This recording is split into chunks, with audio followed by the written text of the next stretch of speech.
Okay.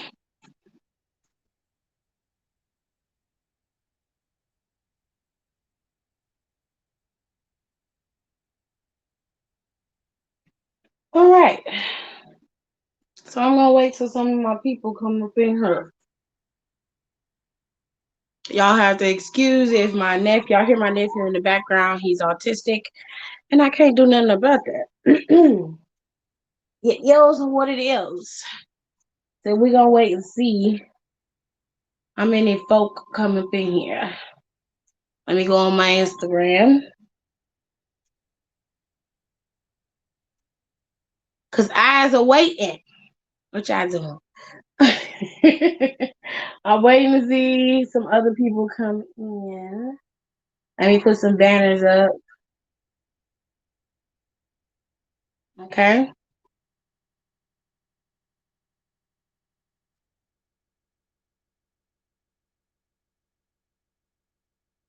So I'm waiting to see if I can get a couple more people in here, and then we gonna talk. We're gonna talk about Raw. Raw didn't give us much. Not even gonna front. It didn't give us much. But we're gonna talk about it. Cause that's what I do. All right. Let me look and see if y'all got the memo.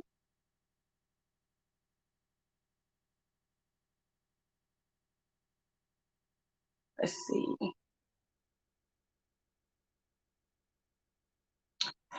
All right, so I'm just gonna get started because people ain't coming in.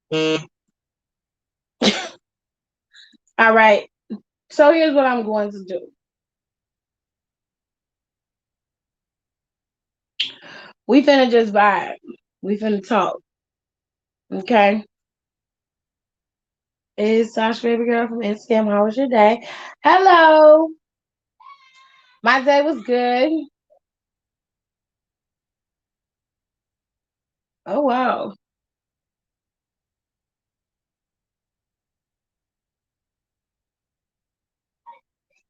What is going on with my screen? Oh wow, the Wi-Fi cutting out. Anyways, yeah. So hello Sasha, how are you? So we don't talk about wrestling. It's just me and you, baby girl. So it's just gonna be me and you. So let's start off with what happened in the first hour. So they put Randy and I took notes, honey. I don't went real professional. Okay, I don't went real professional all today. Okay, so they had Moment of Bliss. Randall came out there and basically, he sized up Little Miss Bliss today, and she went back and down. She went all up in his grill. Well, his torso cavity. Because we know Little Miss Bliss is little, so she didn't really get up in the grills, if she was smart, she'd have stood up on a chair. But I guess she wasn't trying to, I don't know, expose herself like that. But so let me let me just say that. So basically, hold on, y'all. Mama was in it, and she was in it, and she was like, I'm not going to back down. I already know what this is about, and I'm doing my part to make this work, hunty. So they had their little exchange, and the Fiend comes out there. Now, the Fiend, of course, has no weaknesses, so he says, but it didn't take long for that weakness to appear in Little Miss Bliss. See, when you add something to your arsenal and she is not strong enough to go up against another player, that makes her a weakness when you are constantly having to protect her. So, with all that being said, it was a nice back and forth between the two of them, and it really showed what they was capable of and what they could do with this feud. So I'm interested in seeing how far it goes with Randall and Bray, and of course Little Miss Bliss, what they're gonna do, how they're gonna use her in this feud. Of course, Randy's always ready and willing to exploit. You know what I'm saying? So it's gonna be very interesting. Hello to everybody who's coming in. Hello, hello, hello. So we're gonna move on. Okay, so let's go into the Symphony of Destruction match with Jeff Hardy and Elias. For the better part of the match, I actually enjoyed the match. Hello, Jamarius, Quan, Marlon, hi. I actually liked the match. The match at the ending part of the matches was scary. Jeff Hardy did that dive. He hit his head on them steps. I don't care what nobody says. I saw it. He his head on them steps. Baby got up and was playing the tambourine and shit, but he hit his head on them steps. Now, me personally, I don't understand what was the point of having the match. It did do nothing for Jeff. It didn't really give Elias any footing either. Elias could have won this match and easily would have been bolstered because of that win. And he could have moved into other feuds and territories by winning. But it just seems like for whatever reason, they gave this W to Jeff Hardy. And I feel like Elias needs it more than Jeff does. Jeff's career expands across promotions and it has a long longevity. Elias is just getting started. And because he's being plagued by injury by so much, it would behoove WWE to go by their word to build stars rather than to constantly let older stars or more, how can I say it, more established stars go over when they really should be working on building new stars. So just to be serious for a little bit, that right there was not for the glory of the kingdom. Okay.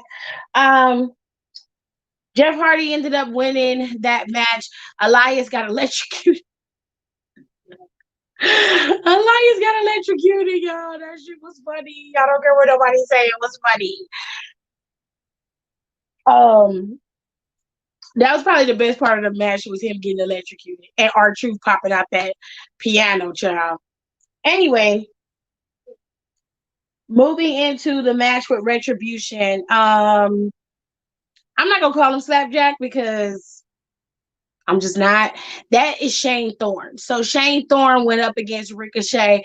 And after that good promo that Ricochet cut, I was ready for Ricochet to get some more traction. Mm-hmm. Child. And Fam didn't. Fam got beat by Shane Thorne due to interference. Not going to lie, it was a lot of interference. Dana Brooke interfered, up against it was a lot of interference going on, and she interfered, slapping Mustafa Ali. Then you had Goon Squad coming there, Dio Madden. He can't even squash a bug, let alone a fly. But I'm gonna need for him to put some regular draws on because his butt was jiggling a lot. And I was like, that's a lot of jello to be shaking, babe. What? I was like, you need a better jock strap, hunty. It's a lot. It was a lot of jello out there. It wasn't no jam. That was a lot of jelly. I was like, okay, Dio. Showing everybody the goods, honey. Anyway, Shane Thorne ended up picking up the win with this really nice finisher that he had. It was actually pretty dope. I really wish they would split Retribution up now because the only person who probably wouldn't thrive is Dio Madden because Dio Madden is horrible. I'm sorry if that's somebody that y'all like or if it's somebody that you think has potential, but I don't see it. He has not improved, and it's just not. It's not for the glory of the kingdom, y'all. It's just not, and I don't want to watch it. I don't want to watch it. So yeah, we had that match. Now Miz and Morrison had their Miz TV segment with what's his face? They had their Miz TV segments with Sheamus. Now, my husband is petty because he told me that Sheamus looked like McSweeney. And when I really, if you don't know who McSweeney is, please go watch American Gods and you'll see who Sweeney is. It's a character. He's a leprechaun on High AC2. Retribution has no momentum. WWE could have made this faction an amazing team. I agree. I'll get into Retribution later because I want to get through the recap of Raw, and then I will get into Retribution later. But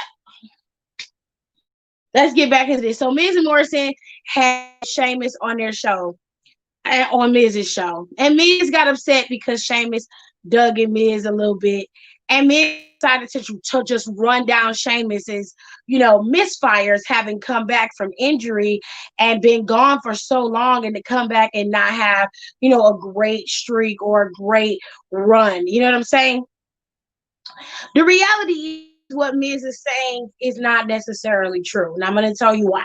So yes, Sheamus came back and didn't have the greatest run, but for the most part, for most people coming back, he did all right. He had a feud with Jeff Hardy, whether you like the feud or not. When you look back on that feud, outside of the personal things that was going on with Jeff Hardy, it actually was a decent feud with Sheamus, and it was interesting to watch. It wasn't perfect. It wasn't great. It wasn't something that was like the best thing WWE has produced, but it was something to to keep your attention going. And Sheamus did his part in that feud. Um, he haven't had the best breaks, true enough, but if you're comparing careers, Sheamus has been champion multiple times. Miz doesn't have that same career path. Just because you've been IC champion, now don't get me wrong, I don't take anything away from Miz. He's a multi-time tag team champion. He's a one-time WWE champion, and he's a multi-time IC champion. We all know this. I don't take anything away from him, but if we're comparing the last couple of years of careers, I'd rather take my last couple of years off and be off from injury than to have the career Miz and Morrison have had for the last year. Um, Morrison comes back and he's basically pigeonholed into a tag team with Miz. And I'm sure for him, it's great. It doesn't look good from the outside looking in. Y'all got really corny ass dad jokes that y'all doing. Y'all pairing together is not funny. It's not clever. It's not interesting to watch. It's embarrassing. Okay, it's not cute, and it worked years ago because you were young and that frat boy mentality worked for you, but both of y'all are of age and it just doesn't look good on you. It makes you look like a complete buffoon. Not to mention that John Morrison is playing second fiddle to The Miz, and the reality is John Morrison is a better wrestler than The Miz is. So it should be the other way around, yet they keep pigeonholing Morrison into this little tiny box with Miz, and I just don't understand it. You have a lot of wiggle room with Morrison, and a lot more wiggle room with Morrison than you do with Miz in terms of match quality and what you can do, but you keeping him stuck into this corny ass little bitch of a role, and it's not fun. It's not fun to watch. It's not fun to look at. It's not fun to make fun of it no more. It's just sad. So if we're gonna talk about jokes, joke careers, then I'm sorry, Miz, but you and your best friend, you you and your best friend are the ones who are the joke, baby. Okay. Okay, let's keep that all the way 100. Let me turn off these notifications right quick, because, baby, that coming in strong, and I done told folks where I'm at. So, hurry on, y'all. It's real hood. Y'all see my pillows and shit? I couldn't be in the basement today, baby. It was I'm tired. Thanksgiving was just over with, girl. I am tired. Okay. All right, so I had to turn off the notifications because they was coming in too loud, baby. But anyway, hold on a second.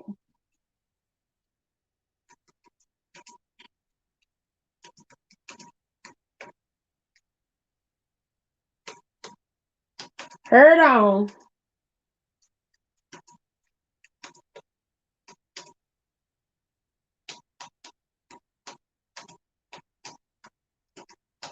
Now, let's move on to something that's a little bit more funny. Okay? Let's move on. Hey, King Savage, how you doing? Let's move on to something that's a little bit funny. So, Oscar and Lana had a match against Nia Jax and Shayna Baszler. Now, Shayna Baszler and Nia is a little perturbed that last week they lost to an impromptu match to Lana and Oscar. They're a little upset. They blaming each other and they mad. The reality is Nia's thick ass got thrown over the table, so she couldn't come in there, and Shayna Baszler got pins. Thank you, ma'am. That's what happened. Shayna Baszler got pins. Match over, okay? Get over it, boo boo. It happens. You lose some, you win some, but girl, you move on. You're a champion. You can't wallow in pity all the time, honey. You can't do that. So, Mother got mad and they set a new match. They set a new match, honey. It is it was Oscar and Lana versus Nia and Shayna again tonight. And for the most part, it was an entertaining, watchable match. Lana did a very good job for her at her caliber, where she has improved, the transitions she made in the match, her move set. She really worked hard to make that work. And I think her working with Nia and Shayna Baszler completely outside of kayfabe. Let's just keep it all the way 100. Her working with with women like Asuka, Nia, and Shayna Baszler has improved her skill in the ring, and they need to continue moving in this direction. I'm not talking about the story. I'm talking about putting her being able to work with these women that are so great, and that's what's in making her be improved. Hello, Notorious Mercedes. Hello. Somebody send me a comment. Let me put it in there. I think that's the plan. John will turn on me. Well, child, he should have been did that. Shoot. He should have been turned on him. Okay? He should have been turned on him. Hold on, King Savage. I'm gonna put your question up in just a second, baby. Okay, just give me 2 seconds. Just two. He should have been turned on him, AC2, okay? I mean, yesterday, like a year ago, bitch. Like I'm over it. We're over it. We're over it, Hunty. Okay, so it was an interesting match. It worked out in Shane and Nia and Oscar's favor. And once again, they was able to get the pin. They got the pin on Nia Jax this time. And it just was a good day for Miss Oscar and Lana. Now, who do I see taking the belts off of Nia and Shayna? It's going to go down like this, okay? It's going to be Nia Jax and Shayna Baszler versus Asuka and Lana for the for the women's tag team belts at TLC. It needs to be at TLC and they need to win. Now, let Lana get this tag team thing under her belt for a little while. They can drop the belts to, let's say Mandy's back, they could drop the belts to Mandy, they could drop the belts to Riot Squad, although I think it would have been a better win for Riot Squad to beat Nia and Shayna, but I see Riot Squad beating Asuka and Lana and taking the belts off of them, and those belts traveling to SmackDown, and then possibly having the belts on NXT as well, because they really do need to make the belts go across all the brands. If the belts are meant to travel across all three brands, then that is what it is. You feel me?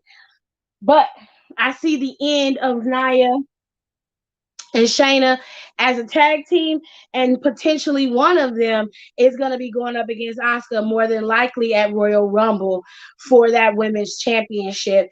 And to me, that makes all the sense. That makes that makes better sense to me. They should have did it from the beginning. They should have Nia and Shayna fight it out, because I wanted to see that when they teased it before, and they just, they didn't give it to us, because they being real petty about it. Itches. Anyway, So Oscar and Lana got another W over the tag team champions. And as I said, it's only logical that they would make Lana and Oscar team up to go up against Shayna and Nia. Now, we gonna move on to the last couple of minutes of the show. New Day came out and cut a promo because Xavier is now a host for G4. I don't know if it's a guest spot or if it's permanent, but he did win the opportunity to be a host for G4, which is cool because all of the old hosts are back for G4. If you've never seen G4, G4 was the first and last of its kind. It was a channel on cable that actually talked about video games. And it talked about all the new video games, older video games. They had trivia stuff on there. They had all types of shows. And they would do, every day, they would have an hour where they would talk about new video game releases, how well video games are doing. They would feature gamers. They would feature esports athletes. G4 was a very good precursor for what you see now in terms of gamers on YouTube and Twitch and everywhere. So, with all that being said, ooh, child, my hair itch. He won an opportunity to be a host, so congratulations to him. He's also won the what is it? Up Up Down Down one for video game something of the year. I can't remember it. If I do, I'll make sure I put it in here later. I think they might do a winner take all for the title. For what title? He's talking about. You ain't late, girl. You all right. Oh, what are you talking about? You talking about for the women's championship? I don't want to see no winner take all shit. Because a winner take all would be very confusing. Because who's going to be champion if Nia Jax and Shayna Baszler end up retaining?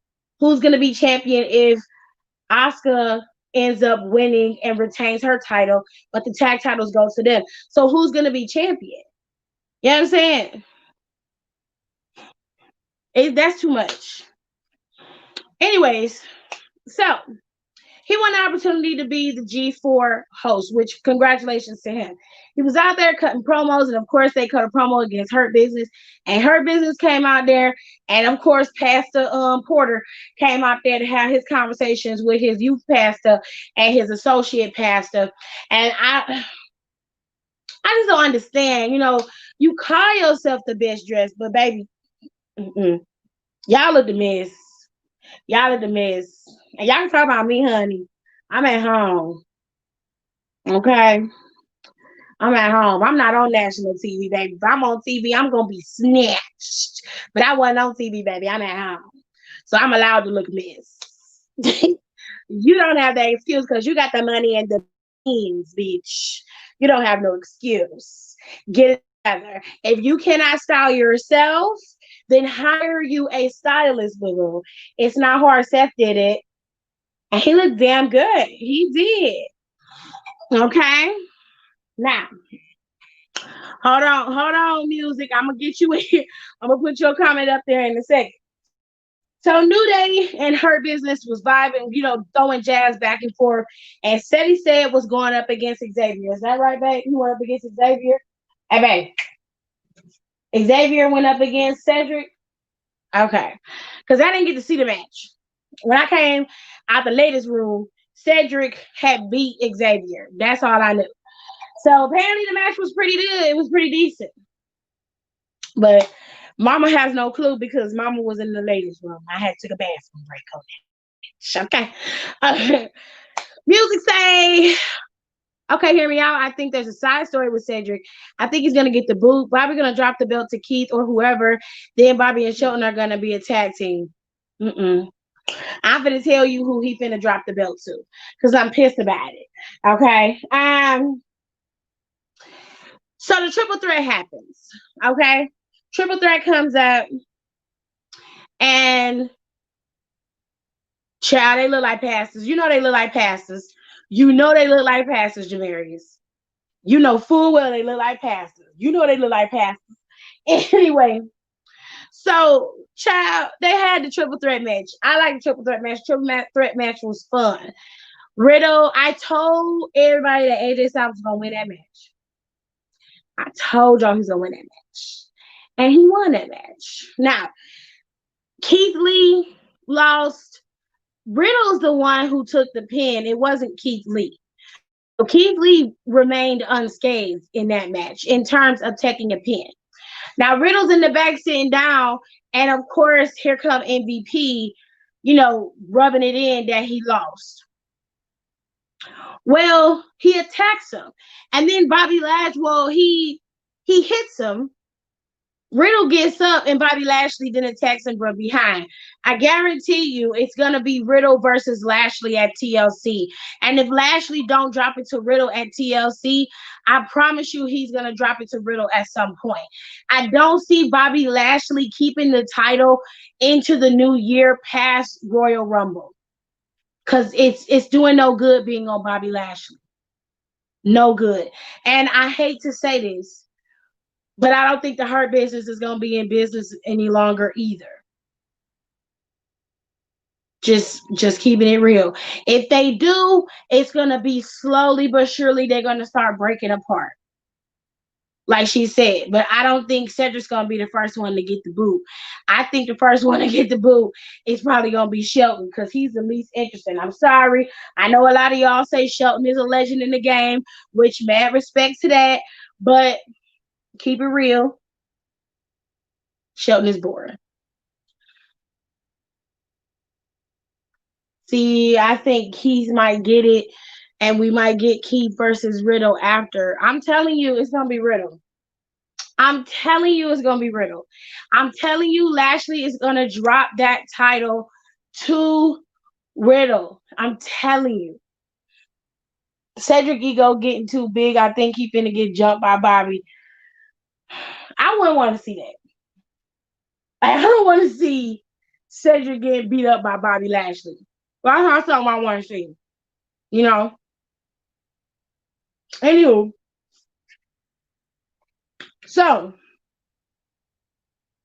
Dana Brooke had a match with Reckoning, a.k.a. Mia Yim. For the most part, it was a decent match.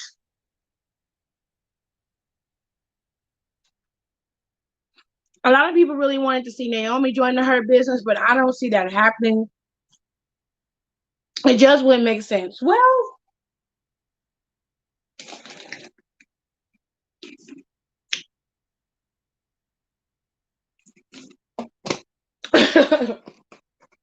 I actually don't have a problem with that.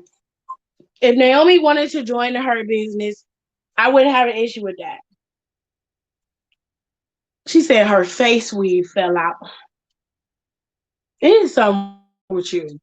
I would not have a problem with Naomi being a part of the Hurt Business. A lot of people want to see heel Naomi, and I think Naomi prefers to be a face. She enjoys being a face character. I mean, a lot of people like heels over faces, but I mean, at this point, y'all would have everybody turn heel if you had it your way. Nobody would be a face. There'd be nothing else going on but just running around. Everybody backstabbing and backbiting each other. And that's not, you got to have some balance, and everybody that's a face does not have to operate like a baby face. You know what I'm saying? It's a way to be a face. I think the best way to be a face is to be the anti-hero. You need to be all about maintaining your longevity as champion, but you can do it in the right way. You're not about cutting corners and all that shit. You're just doing you. And in the process, all of the heels are falling before you. You know what I'm saying? Now, this match between Reckoning and Dana Brooke was actually pretty decent. The problem I have with it is Reckoning ended up losing her first match and was scolded by Mustafa at the end. But to be honest, he interfered. He was part of the reason why she lost the match, because he shouldn't have interfered. And he scolded her. But I ain't see you scolding Retribution when y'all lost every fucking match y'all had to the Hurt Business. Like, I don't think y'all won one goddamn match to the Hurt Business. When Shane Thorne got pinned, when Dio Madden got pinned, when they got beat up, when Dio Madden got that full Nelson put on them, when fucking T-Bar got the full Nelson on him and tapped out, bitch. But I did not see you scold none of them niggas. You ain't scold none of them. But Reckoning has her first match and you scold her in front of everybody as if it's her fault. Mustafa, I'm gonna need for you to get it together. Okay, I'm gonna need for you to get it together. Now, me and Yim's face mask fell off, but you know what? That girl's makeup was flawless. Her makeup is so pretty. I'm gonna have to recreate that because that makeup was bomb. Okay, it was bomb. Mia should have won that match because this was her first match on the main card, and they let Dana win. I have to agree. I have to agree. He was like, failure is an option. I'm like, y'all been losing though. Period. Period. Y'all been losers for a long time. Failure isn't an option, but it took all of y'all to beat Ricochet. Failure isn't an option, but the Hurt Business been whooping your ass for the last 2 months. Failure isn't an option, but bitch, you just got on TV. You just got on TV. And you still losing with an actual push, with an actual story. You still losing, Ali. What's up? What is happening? I can see Mia going solo soon and Mustafa booting her if she just so happens to lose. If I was Mia, I'd leave. Because first of all, nothing you talking about is coming to fruition, bitch. Everything you promised is not gold. Ain't none of that shit glittering, hole. So I'm going to have to go make my own way. You are not the way, clearly. So I need to go the opposite way. Period. You can't get me no more further than I can get myself. So why am I fucking around with you when I could just be on the roster wrestling people and shit? Girl, I could have teamed up with Lana and had a good push by now. Fucking around with you, I'm stuck here in the dumps, bitch, in the toxic wasteland, bitch. Girl. Okay, final moments of the show.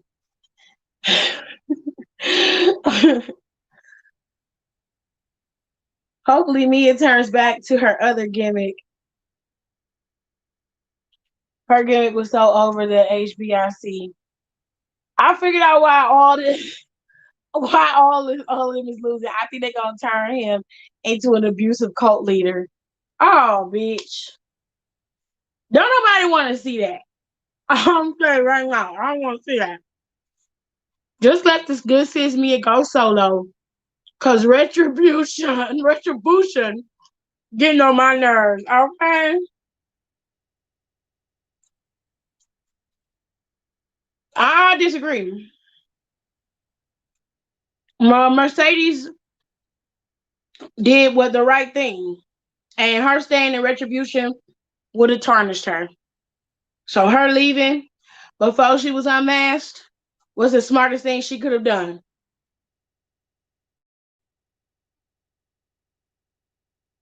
I feel like Mercedes would have stood around better with retribution. Not to take anything away from Mia, it's just Mercedes stands out more than calling her up was too soon for me. Okay. Mercedes being a part of Retribution would work if Retribution was actually worthy of something. They are not. Out of kayfabe and just keeping it all the way funky, Retribution would work if they were booked properly. Booking them to lose against the Hurt Business was not smart. I understand that you were trying to keep the Hurt Business in a particular, they need to look strong. But having them go up against Retribution and then killing Retribution's momentum before it could even get started was devastating to Retribution. Okay? It was devastating to them. Man, you have to understand how factions work. Think about how the Shield was booked. The Shield was booked strong. They did lose matches, though. They were not immune to losing. Let me clear the sweat off my nose. They were not immune to losing. They were 100% able to take a loss. Okay, they ate pins. Roman, Seth, Dean at the time, they were all capable of losing and still pushing forward with their narrative and bouncing back. This is not what's happening with Retribution. You're getting a very slapped together, thrown together mob style group, and these people don't gel well together. They're not being They're not being used properly. And then you throw Ali in there to give him something to do, which in hindsight was a decent idea, but you don't book them strong. You book them in this. They got to take all of the pins. They're eating all the pins. They're getting their ass whooped. And some of these guys in Retribution are very, very good, solid wrestlers. Ali, Dijakovic, Shane Thorne, and Mia Yim, very good wrestlers. And you have sullied them by putting them in this constant loop of bullshit. It just doesn't work, and it's not going to. They have to they have to split them up, and the only way that it will work with Retribution is if they start booking them stronger, and they have to book them up against people who are willing to eat the pin. That's the only way it's going to work. If they don't do this, then Retribution it doesn't need to be in existence. It needs to break down now. They need to be split up and booked individually. Shane Thorne will work well in the mid card. He can have a program with Ricochet. He can have a program with Miz, Morrison. He can have a program with Cedric if he wants. He has a great wrestling prowess and background. If he's under 205, he can be sent to 205 Live or compete in NXT in the Cruiserweight division. He doesn't have to be pigeonholed on Raw. Dio Madden is a wash for me. I've said this many times before. I don't like the way Dio Madden wrestles. I feel like Dio Madden is not, he just doesn't know how to move in his own body, and it looks awkward when he's in the ring. He moves awkwardly. I don't like the way he wrestles, and I would not watch him wrestle on any brand. Dijakovic is a rare breed. He's very tall. He's athletic. He has speed and power, and he is just the ultimate athlete when it comes to his look and the way he moves and everything he encompasses. The only thing with Dijakovic that he's lacking is the way is speaking, but he could have a manager for that.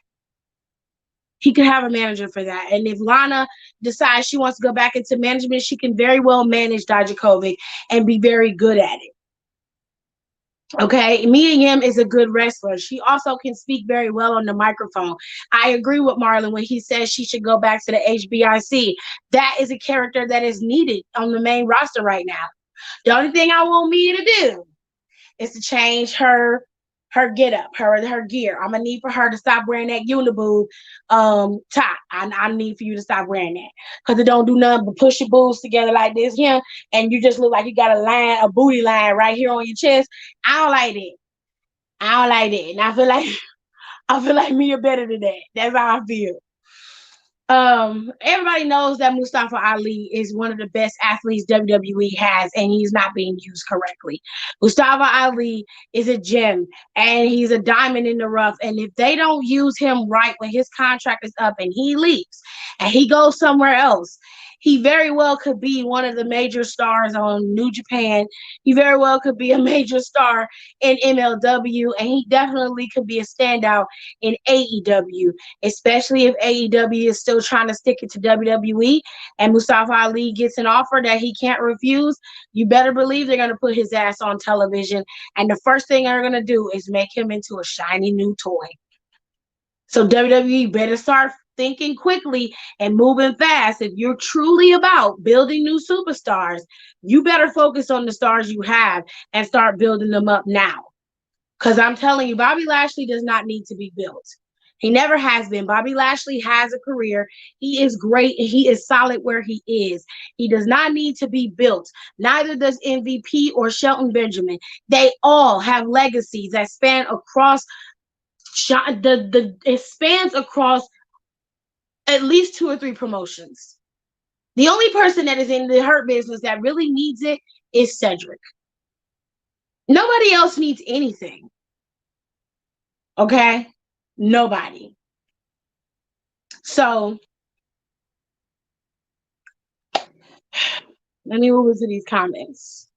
The rumor was she left because of medical reasons. Mercedes asked to leave.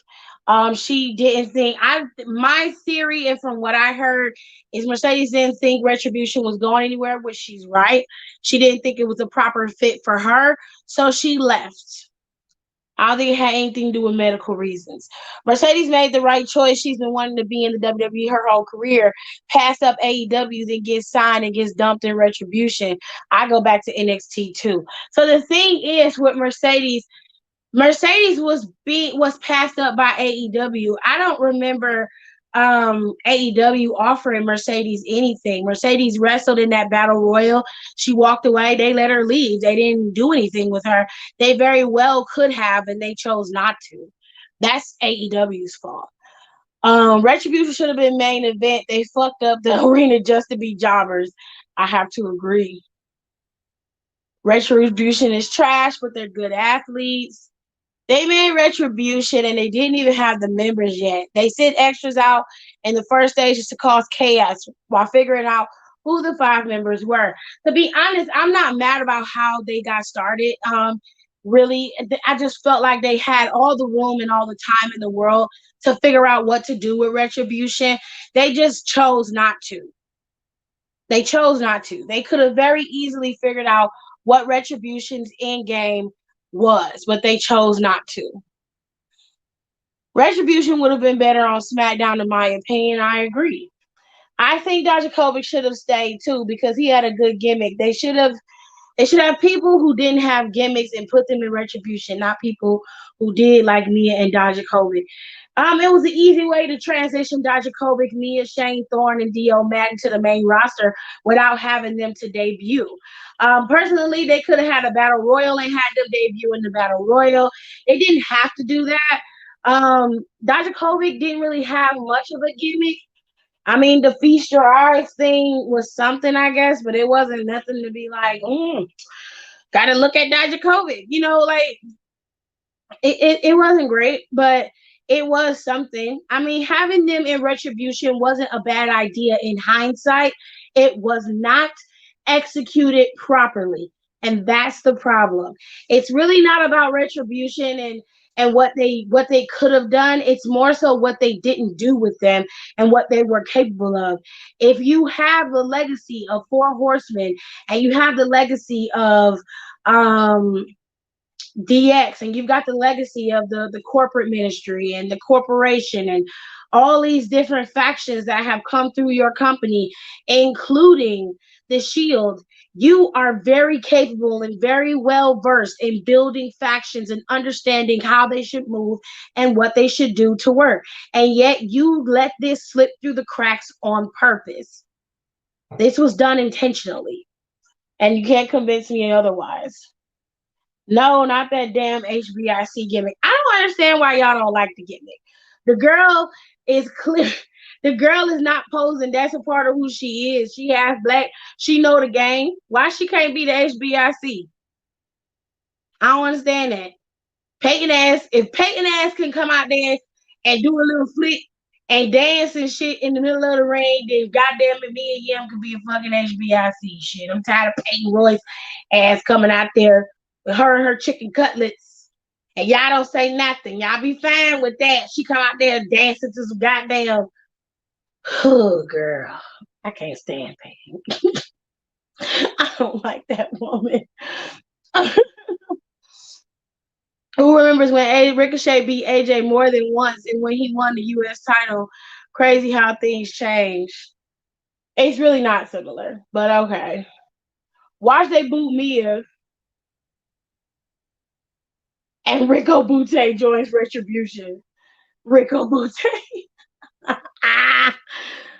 I see that happening. Okay. Because it's similar to Sasha and Bianca characters. In what capacity? In what capacity? Bianca's character is not similar to Sasha's character.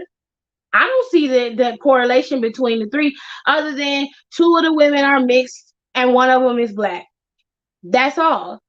I see no direct correlation between Miriam's character, Sasha's character, and Bianca's. Bianca calls herself the EST. Sasha calls herself the boss. And Miss Gim calls herself the HBIC. What is the problem? I don't understand it. I really don't.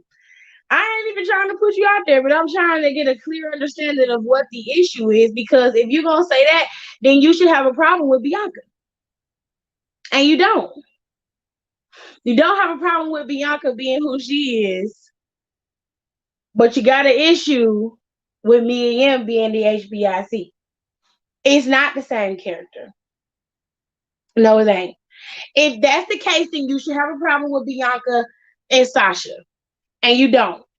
You don't have an issue with Sasha and Bianca.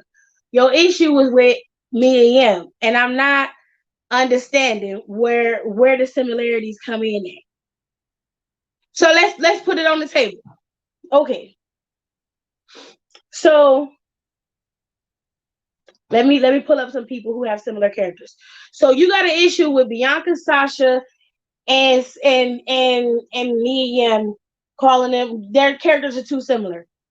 Where's that same energy when it comes to Dolph Ziggler and HBK?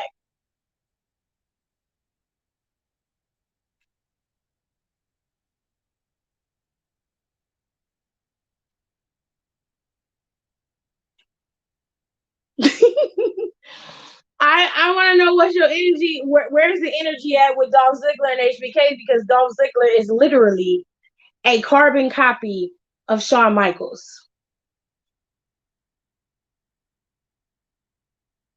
I'm just saying, fam.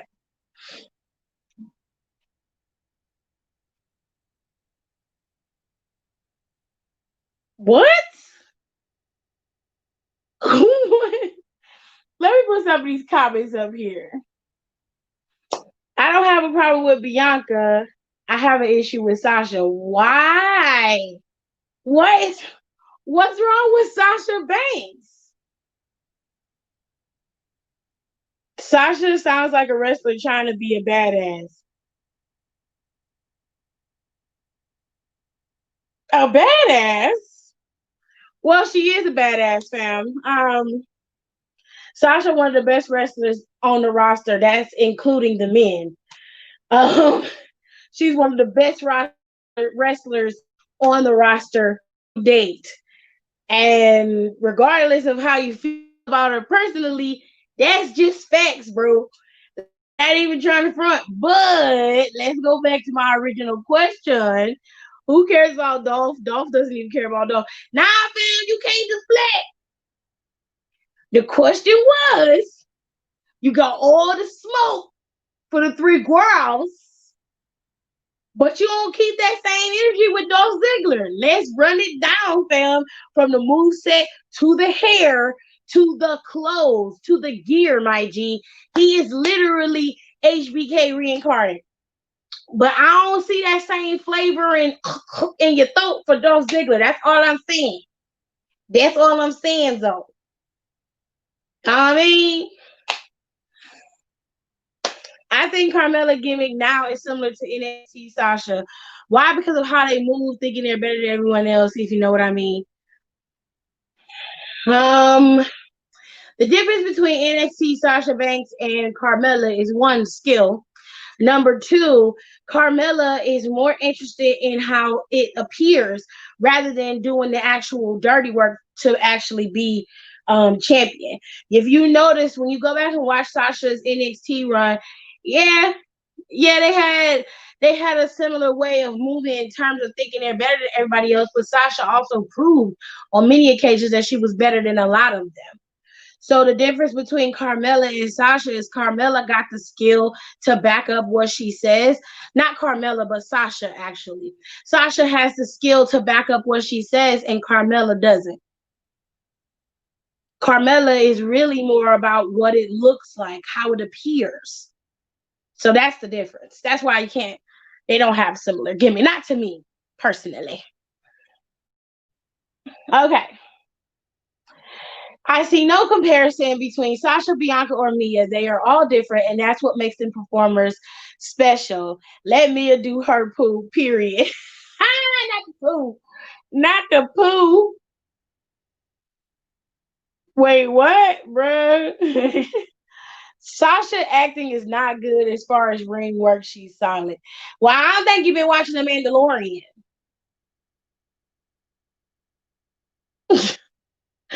I I don't think that you've been watching The Mandalorian because Sasha's her acting is really good. I mean, her acting is better than what I've seen in a long time from a lot of other people. So, as far as I'm concerned, I don't have an issue with Sasha's acting. I think she's okay with where she is. She can improve sometimes on the mic with her speaking. I think Sasha has a slight speech impediment from probably earlier in life. She probably had a slight lisp, and she's trying to correct it when she speaks. But sometimes she's talking and her mouth moves faster than her mind, if that makes sense. So sometimes it don't come out as clear as it should. But I like Sasha's acting. Her acting ain't no worse than Lana's or Natalia's. And I rise for Natalia, but she's a horrible actress. I'm just saying.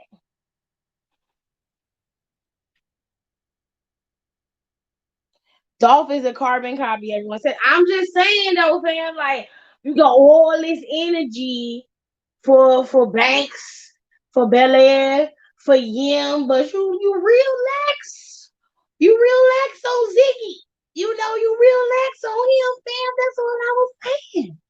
That's all I was saying. Sasha isn't that bad though. There's worse than Sasha from men and women. Period. You know who's really solid at acting? I was impressed with Zaya and Boa. They acted their ass off. Zaya Lee is a treasure that has yet to be unearthed, if that makes sense.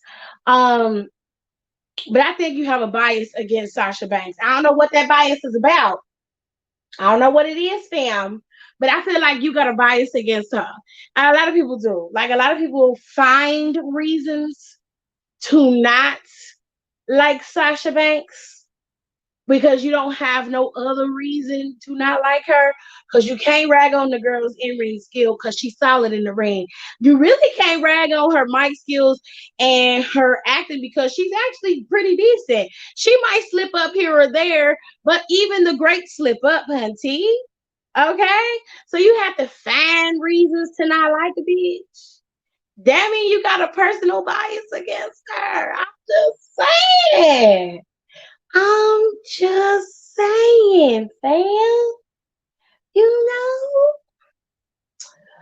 girl. I'm just saying. Probably never. Cause me personally, I don't know enough about wrestling to do trivia. Um, I'm still learning stuff. Like I literally just found out that Adam Pearce, the WWE official Adam Pearce, was a 5-time NWA champion. And I believe he was a PWG British heavyweight champion. I didn't even know the man actually wrestled. Hello, Kayla. How are you? Thank you. I love you too. I didn't even know the man wrestled, let alone was a 5-time, 6-time champion. Okay. I didn't even know that. You know what I'm saying? You know, I thought we were supposed to be honest. I am being honest. I think you got a bias against her. I really do. I think you got a biases against her. And you really got issues with her. I don't understand why you so mad. No, you didn't know either. Oh, it's cool. Hi, Morvich. How are you? I tried to tell y'all to come on over here to stream y'all, but then nobody want to show up. Except for my regulars.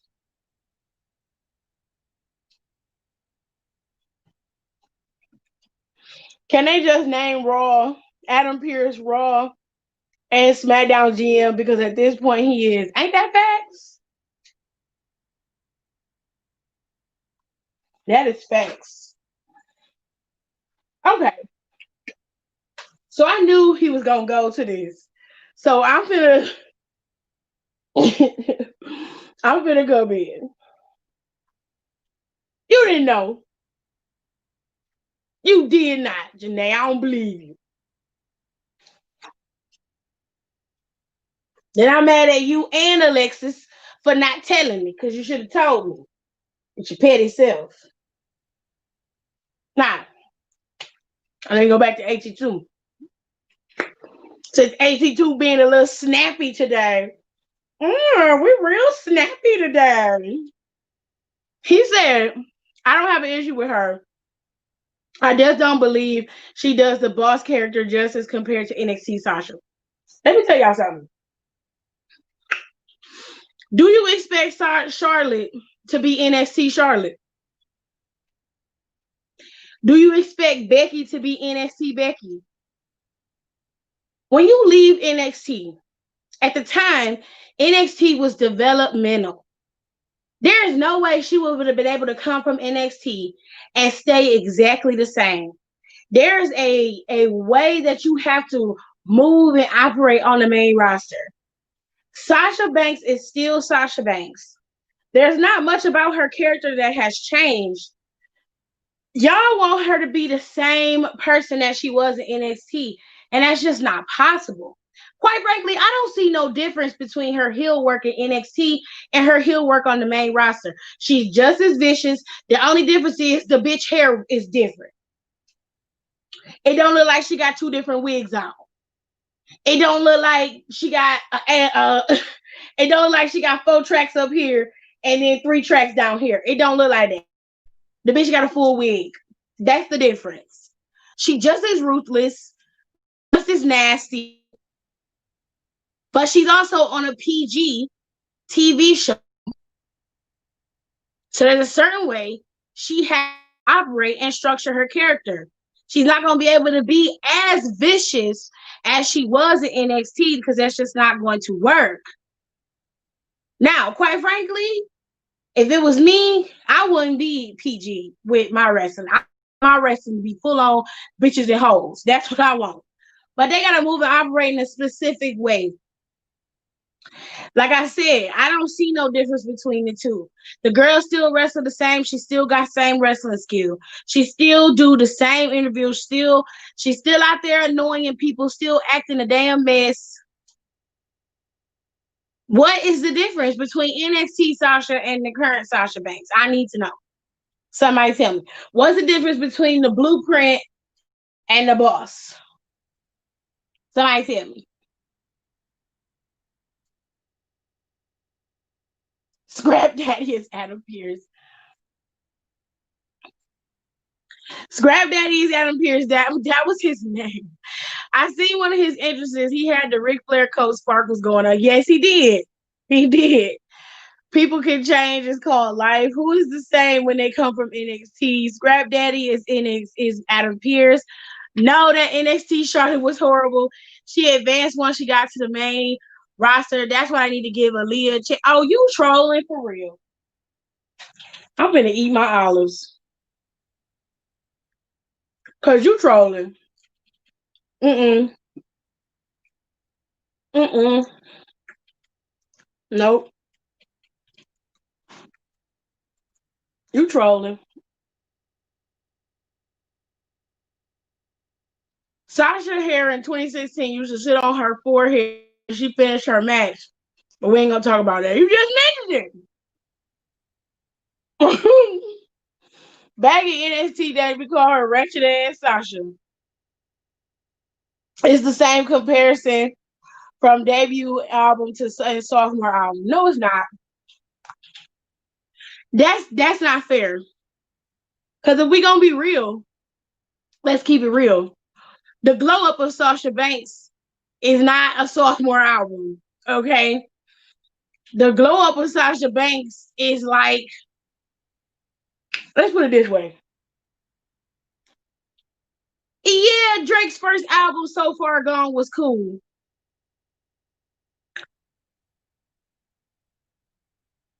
Drake's first album, So Far Gone, was cool. That mixtape was cool. But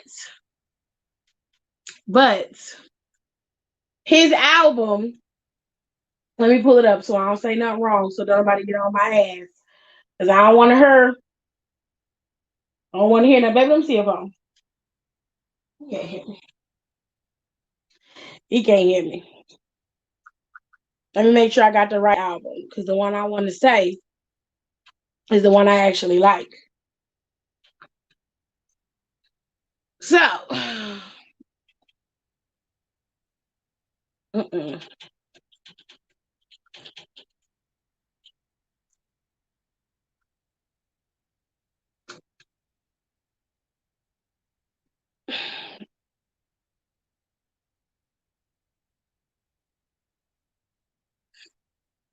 all right.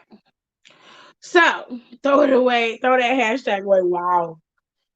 So, Drake's album, So Far Gone, was good. But Thank Me Later was better. As was Take Care. To me, Take Care was a better album than So Far Gone. Those are sophomore albums, fucking junior albums, goddamn senior albums, bitch. His first mixtape was cool, but Jake's glow up in his albums was better. And that's the reality with Sasha Banks. Sasha Banks came to the main roster. Bitch got a new wig. It was like I'm in the show host while I'm supposed to be here. Had one of the best rivalries with Charlotte Flair. Had one of the greatest rivalries in history, period. You just trolling. I just don't believe you.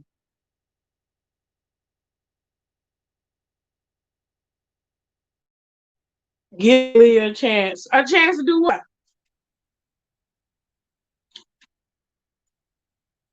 Get her nose broken again so she can go have surgery on her nose. Cause child. Oh look, I see the Mysterio storyline in the trash. Can you see it? That is so off topic, Marlon. Like that is beyond off topic. Way past the topic.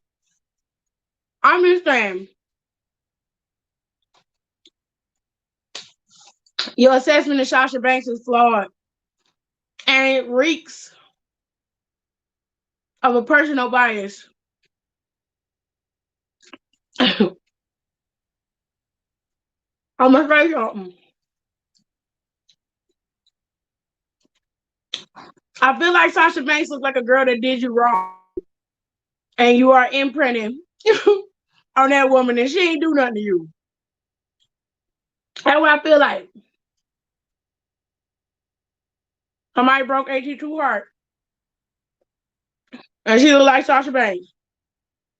And AT2 like, I don't like that bitch. And you know it's true. You know it's true.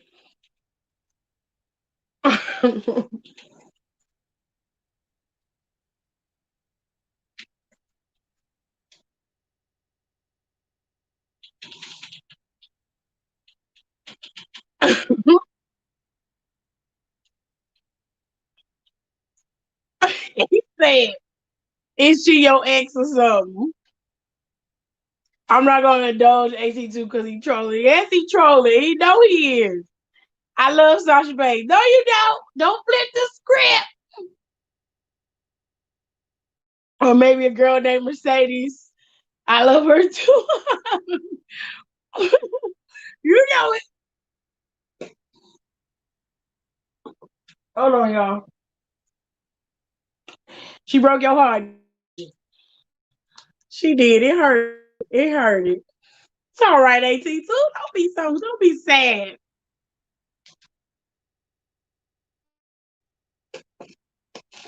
Now, I'm gonna give y'all a few minutes. So whatever y'all want to ask me, y'all can ask me. Rory didn't give you much. Okay. It didn't really give us much. It gave us a little bit. That was it. Raw went off with AJ Styles being carried with AJ Styles being carried out the arena by his bodyguard.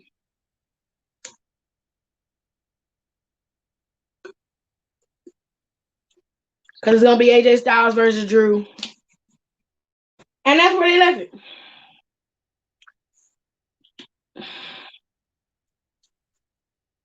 So TLC seems to be shaping up on the Raw side. I'm interested to see what they're gonna do on the SmackDown side. Of course, it's gonna be Carmella and Sasha, and then you're gonna have Roman and Kevin, um, Street Profits and Ziggler and Rude. I'm gonna post my twerk beat in the group chat. Well, let's hear it. So, how did y'all feel about Raw? Did you like it? Were you bored? Some people was bored watching Raw. A lot of people was bored watching.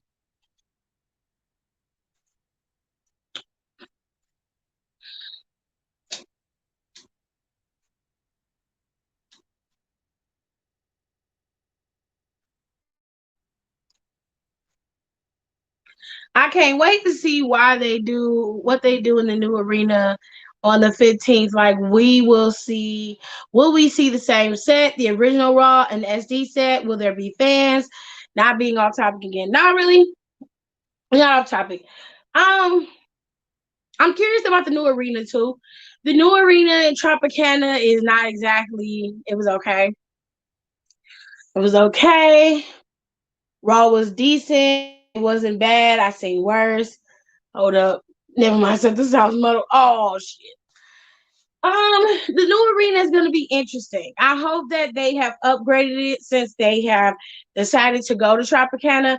Um, from what I hear, some of y'all live in Florida. Y'all let me know in the comments below.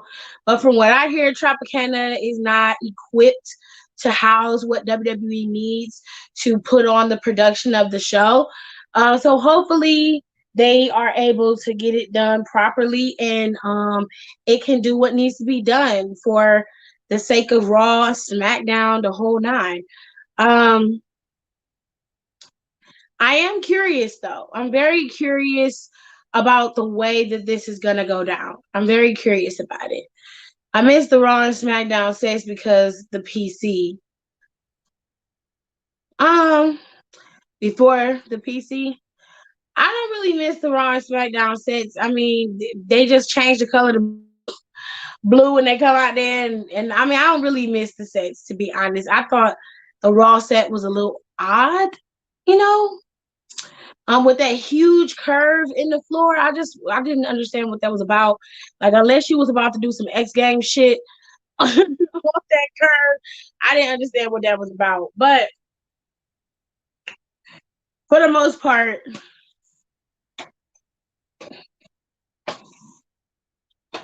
I'm curious to see what they're gonna do. The new arena is in my hometown. Oh. Now they say they're supposed to allow fans, I guess when COVID-19 stops revving up, they will allow fans. Who knows? Um, I mean, AEW has been had fans for a while. They split their fans up, so it's very possible for them to do that with WWE as well. I don't know. I hope that it works out for WWE because they definitely need to do something because the basketball season is coming back, and Amway has already decided that they were going to keep that contract going, and they're not going in a bubble for the basketball season. It seems they're going to be, traveling with basketball, which is weird. I don't know. Do you think when fans return, NXT will keep the same set or change it to how it originally looked? Honestly, I would keep the set the way that it is. I would also keep the fan interaction with the boards. I would keep all of that. I think that was hella innovative and smart. Um, I don't have any issues with that. Yes, I'm aware of who's on Team Shotzi. If I didn't know, Marlene, you definitely ruined it for me because you didn't even give me a chance to say that I saw it or that I'm aware. I was aware that that Rhea Ripley was going to join Team Shotzi because they attacked Rhea Ripley. I was aware that Ember was going to join, and I'm pretty sure Shirai is going to be on Team Blackheart as well. So we'll have to wait and see. Usually something weird happens at War Games with one of the teams. The men's team is already set. This week they're going to, decide who gets to have the advantage in war games. Um, for the women, they've already decided who gets to have the advantage for the men. I imagine the advantage is going to go to. I didn't get to see the stuff for war games for Pat McAfee and them, but I imagine that day one that Pat's team will won the advantage. And usually when they win the advantage, you do not win more games. So I'm Undisputed Era is probably gonna get that W over Pat McAfee's team. Um, and if Candace and them get the advantage over Shotzi's team this week, I guarantee you that Shotzi Blackheart's team is gonna win war games as well. I don't see why she wouldn't. And to me, it just works out better for Shotzi's team to win war games than it would for Dakota, Raquel, and Candace. Candace has had umpteen chances. Yeah, he healed from surgery. He healed from surgery. Candace has had umpteen chances to be champion despite her cheating and everything else. She has been beaten every single time. I think Candace asked me to go to the back of the bus. She need to be at the back of the bus. She has had plenty of chances to be women's champion. I mean, the NXT women's champion. She lost. It's only fair that you take your ass to the back of the line, bitch. Like you and them purple lips and that goddamn untoned, uneven hair yours got to go. Y'all got to go to the back of the line. Find a new way to do it. You and your poison pixie ass got to go. You gotta go. It's no shade to Candace because Candace is a great wrestler and a good athlete. But Candace has had multiple shots at that championship.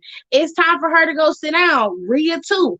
I ain't trying to dog Rhea Ripley. I like Rhea Ripley, but the reality is if y'all all about building new stars, you can't build new stars while you keep big up in the other ones.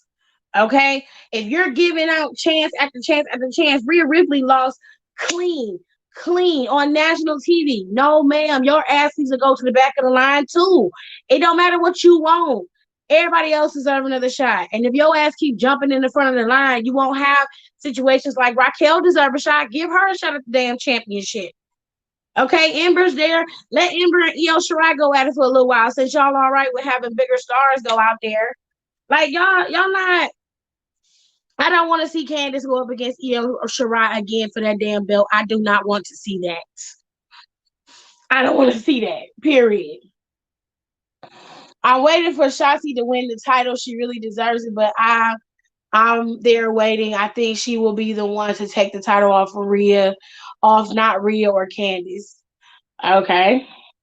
What about Karrion? Does anyone know when he will be back or how long it will take? Karrion Kross is still recovering as far as I'm concerned. His recovery wasn't like Finn's. Finn just broke his jaw. So he just had to get the swelling down and he had to heal his mouth. As far as I know, he's got his mouth still screwed up and he can talk and everything. So they let him come back and say his piece.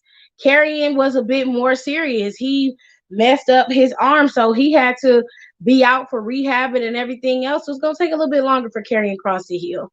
Hopefully, Karrion will be back sometime next year and he'll be able to compete again and gain his title back because he never really got to be champion in the first place. So let's hope and pray that Karrion comes back fully ready to compete and he can take that title off of Finn and be the champion that he's always known he could be with his beautiful Scarlett by his side. Alrighty, if y'all ain't got no more questions, I'm going to get out of here.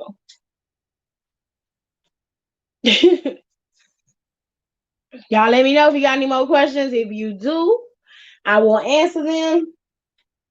And then I'm going to be gone like peace in the Middle East.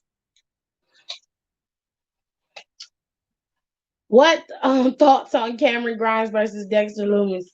I forgot all about that damn you. I like Dexter. Cameron Grimes makes me want to scratch my eyes out.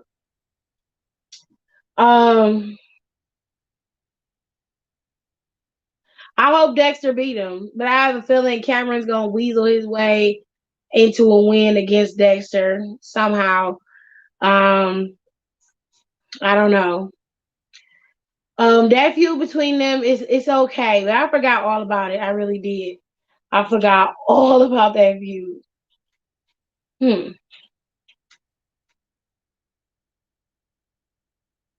Hmm. I guess we'll just have to wait and see, fam. I don't know. It started out fun, but then it just started weird. So, any more questions?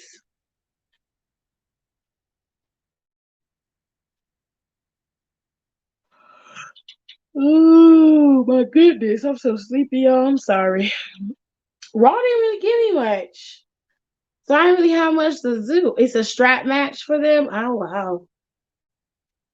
They put them in a strap match at War Games. Okay. I had no clue. But good for them, I guess. Cause girl, ooh, Chile, honey. Well, I'm about to get up out of here. Y'all make sure if you're watching this in the playback that you follow me on Instagram. I try to post commentary every week on Instagram. I may go live again this Friday on YouTube and talk about wrestling again. I may go live Wednesday after NXT, especially if it give us something. I may go live after Wednesday. Definitely gonna go live after War Games because I really, really like War Games. That's one of my favorite pay-per-views of the year. Highly recommend that y'all watch War Games because it's going to be fire. And I will see you guys in the next live stream, which will probably be Friday. I probably won't go live Wednesday. If I do, it might be on Instagram. But I will do another YouTube live on Friday. And we will get all of the goods in and we will talk and kiki like we always do about Roman Reigns' narcissism. And I want to say one thing before I go. So for some of you who are watching this in the playback and you see me talking about certain storylines and you see me speaking about certain characters in the context that I talk about them, understand that I'm well aware of what kayfabe means. I'm well aware of that story and that people are heels and they're going to act a certain way. But there's a certain way that I watch wrestling, and the only way that I can get you to understand is to make the correlation to movies. So when you watch a movie and you're sitting and you're watching a villain on TV, let's take Hobbs and Shaw, for example. That's my husband in the back. Yeah, that's it. So when you watch Hobbs and Shaw and you see Idris Elba as the villain in the movie, you obviously want Idris Elba to get his comeuppance, right? You're not sitting there like Idris Elba, he's a villain, he's gonna do this, he's gonna do that. No, when you watch the movie, you're involved, you're invested, and you dive into the story that's being presented in front of you. That is how I watch wrestling. So please, please try to understand when I do commentary and when I'm over here on YouTube doing commentary and I'm talking to you about wrestling and I may make a little joke here or a little jab there or I'm making an assessment of a character that's being presented in front of me. Please understand that that assessment is based off of what is being given, not off of what I don't know or what I need to know about somebody, because I'm well aware of what it is and what it should be. And I watch it for what it is being presented as, not for how it can be or what it is. And you should know this. Like, don't do that. Don't chastise me in my comments about what I should and shouldn't know. Don't explain things to me that you know full well I am well aware of. Don't do that, because what you're doing, number one, is insulting my intelligence. That's the first thing. And number two, what you're also doing is undermining me as if to say I'm too stupid to understand that this is just wrestling. My assessment of everybody that I watch, whether it's good, bad, or indifferent, is how they present the character to me. So when you look at a Sasha Banks from the beginning, when Sasha came back, I was not the biggest fan of Sasha Banks, to be honest with you. Real talk, to me, her blueprint version of herself was not the best version of herself. That wasn't the best version of Sasha Banks that we could get. She's morphed into the blueprint, the boss. And you kind of have to dig. You're like, okay, I could dig this. This woman is a boss ass bitch. I can deal with that. But that whiny ass, thanks daddy Vince for the check type of girl, like that girl didn't phase me. This new girl was like, I'm gonna go out there and beat your ass and show you I'm the number one girl, which that I can fuck with. You feel me? So when I make an assessment of Sasha Banks previously and I'm calling her little boy blue and you're mad and in your feelings, just understand that I don't see what you see. I'm telling you what I saw. Now let's go into what this is really about. So some of y'all don't like my assessment of Roman Reigns, and I'm a fan of Roman Reigns. I really am. But I also can call a spade a spade. So I'm going to say what I got to say, and then I'm going to bounce, okay? Roman Reigns is the epitome of what a narcissistic, egotistical, power-hungry individual is like. He has asserted himself as the number one guy. And currently, he is the number one guy, okay? Nobody else is above him except for Drew McIntyre. Him and Drew are on the same playing field. He forces his cousin to constantly do his bidding. And when he is not given the results he believes he deserves, he blames his cousin for everything. Case in point, last Friday on SmackDown, he went out there while Jey Uso was bigging him up and giving him all the praise. He cut his cousin down as far as he could, despite the fact that without Jey Uso's help, Roman would have lost that match against Drew McIntyre. Despite the fact that he low blowed Drew McIntyre, he still was on the verge of losing that match. And if Jey Uso had not come in there and super kicked that man, he would have lost. Despite that, he still reprimanded for Jey Uso for coming in the match to save his ass, knowing that he would have lost without Jey because it showed weakness. So instead of making sure he won the damn match, he then took his shortcomings and impressed it on his cousin. Then, hello, Aaliyah, how are you? Then, fast forward to the middle of the night, he's upset with Jey Uso again. You gotta rule with fear. You gotta make them fear you. If they don't fear you, they don't fear me. What do that sound like? That don't sound like this is about the bloodline. This is about the family. This is about Roman. This is about him and how people view Roman, not how they view the family and how they respect the family. It is about the respect that he gets. Words mean something. So when you hear it, even though you're a fan of whoever you're a fan of, when you're listening to people speak, you have to listen to what they're saying, not just be in awe because he's a beautiful man. Some of y'all is real digmatized and ain't never had the dick. I don't understand. You mad and in your feelings because I made an assessment of Roman Reigns, and I'm making an assessment of him right now. The character that Roman Reigns is portraying is narcissistic, he's power hungry, and he's egotistical. And he's damn near maniacal. The way that he cut Drew down and called him a secondary champion, it's real interesting to me that he's a secondary champion because we still in kayfabe. Let's keep it clear. We're still in kayfabe because I remember back in February, what was that, April, when WrestleMania was happening, your ass was at home and Drew McIntyre was the man. And your counterpart, Braun Strowman, was champion at that time while your ass was at home. So let's just keep it all the way funky. The secondary champion, the only reason why you where you are is because of your cousin Jey Uso, fam. Let's keep it facts. Let's keep it all facts. Okay? That's where we at. We're not trying to be like, oh, because I'm a big fan of Romans, that he could just get a pass for being a heel. No, ma'am. Because when I dig into Corbin's ass, y'all be right there with me. When I'm digging into Becky's ass, some of y'all ain't, but some of y'all right there with me. When I'm digging into Charlotte's tetherball titty ass, you're right there with me. When I was getting into Leo Rush, Bobby Lashley, MVP, anybody else, you're right there. You're right there. You're right there. Right there. But the moment I say something about Roman, everybody up in arms. You mad? Why you mad, fam? Are you mad because I'm speaking the truth? Or are you mad because you feel like he's at the top of the mountain, so he should have respect? I don't give a fuck where you at. If you wrong, you wrong. And Roman Reigns is narcissistic. He's egotistical. And he that's wrong for how he's manipulating his cousin to do his bidding. Heel or not, I don't give a fuck. That's the assessment.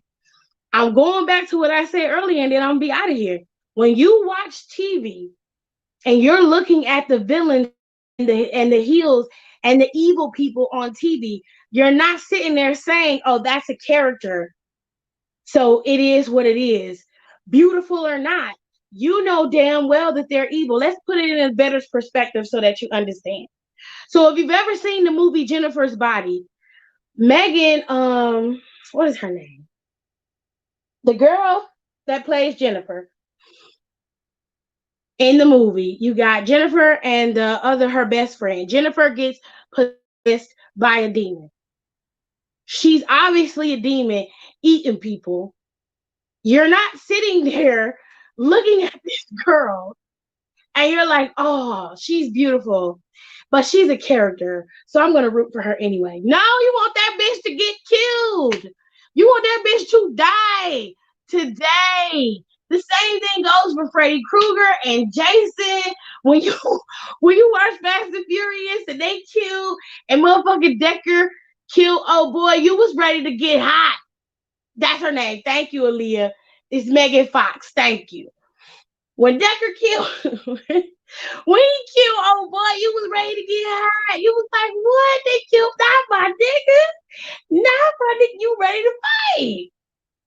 If you ever watched Denzel Washington and motherfucking Training Day, you was ready for Denzel Washington to get capped. That nigga did some dirty shit.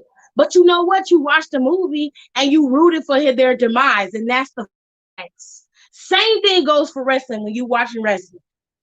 He's a heel, my G. He's not somebody who's supposed to be cheered. You're supposed to not like him. You're not supposed to cheer for him. That's the reality. So don't chastise me for having the opinion and for doing it my way and for going about it the way I go about it, because I don't chastise you for doing it your way. That's it. So y'all have a good night. I'm going to go to bed because I'm done preaching. Okay? Make sure you follow me on social media. Make sure you watch my commentary because I try to put it up every week. Okay? I may do commentary on NXT this week since War Games is Sunday. I'm going to do commentary on SmackDown, hopefully. If not, I'll come back on here on StreamYard and I'll stream live about SmackDown. I will see y'all later.